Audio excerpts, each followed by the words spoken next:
am the founder of Vegan Fit for Life, and I am so happy to connect with you. I was able to completely transform my life in a positive manner by finding the gym and by changing my nutrition so that I was eating appropriately for my body. And I am very happy and very excited to be able to share that with you. Thanks for joining us.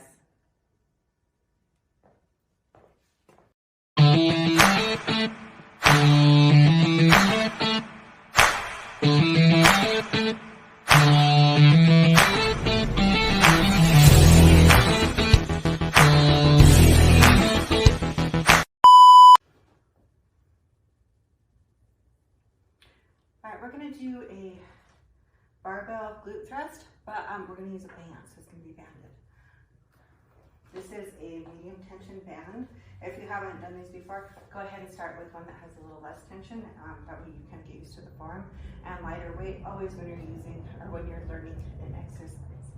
So the best way to get into this is to put the band on first, and then go ahead and set yourself up. So you want the band to be above your knees.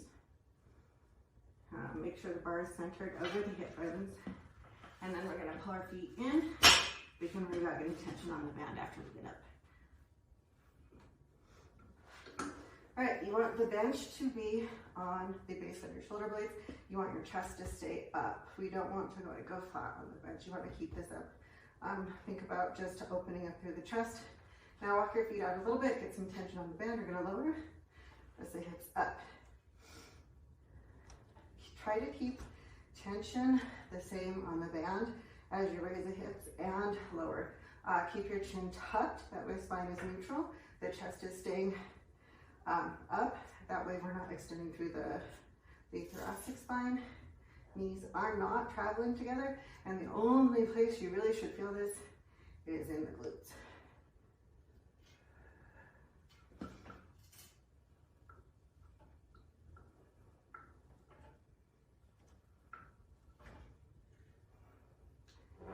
You can lower yourself down to your starting position. All right, so as you raise and lower the hips, you're just hinging at the hips. Like think about doing a deadlift or a squat. That's the motion we're looking for. It's that hip hinge, chest stays up, chin stays tucked. That way the spine stays neutral. Only place we're feeling it is in the glutes. You can feel it right under the glutes, where at the head of the hamstrings, the tying of the glutes. And that is also normal, but we should not feel it in the back anywhere. And that is your banded barbell glute thrust. For the unilateral reverse hyper, you want to pull yourself up onto the platform. The strap is going to go around just one ankle, supporting your body with the other leg. We're going to kick back the leg that has the strap on it, the weight. And you're contracting the glute. So pull it under, press it up by extending the hip and then contracting the glute. The only place you should feel this is in the glute. So we're going to do a double banded squat walk. So we're walking lateral. We're going to use two bands. We're going to have one band above the knee, not on the knee joint, and then we're going to take the other band and we're placing it around the feet. So the band at your feet, you want a little less tension than the band that you have around the knees. So we're banding proximal to distal, meaning that we have two places where we're banding, and the furthest one is going to help us create a little more activation in the glute. So we're not going to complete parallel with our squat here.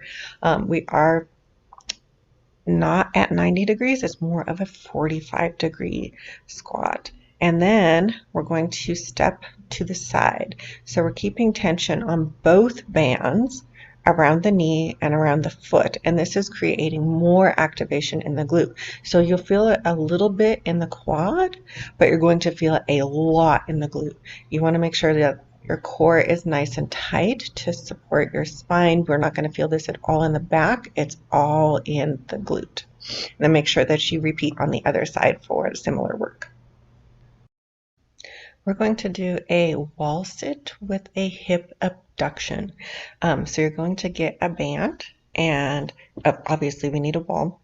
You're going to take the band and place it around the legs. You want it slightly above the knees. You don't want it on the knee joint itself. So making sure it's slightly above the knees. And then once we have that nice and secure, we're going to make sure that we do have tension on the band, and we're going to slide down so that we're in the wall sit. So your thighs should be completely perpendicular to the floor. We're making that nice L shape with the leg. The tailbone is pressed into the wall, the upper back's not pressed into the wall. And then we're simply contracting the glutes, spreading the knees apart, and getting tension on that band. So you want to feel this in the glute, in the outer hip. You're not going to feel it too much in the legs. We're really trying to focus on the glutes here. Feet go out onto the outer edge of the feet as we're spreading those knees apart. You're keeping the core contracted to support the spine, and the only place you want to feel this is in the glute.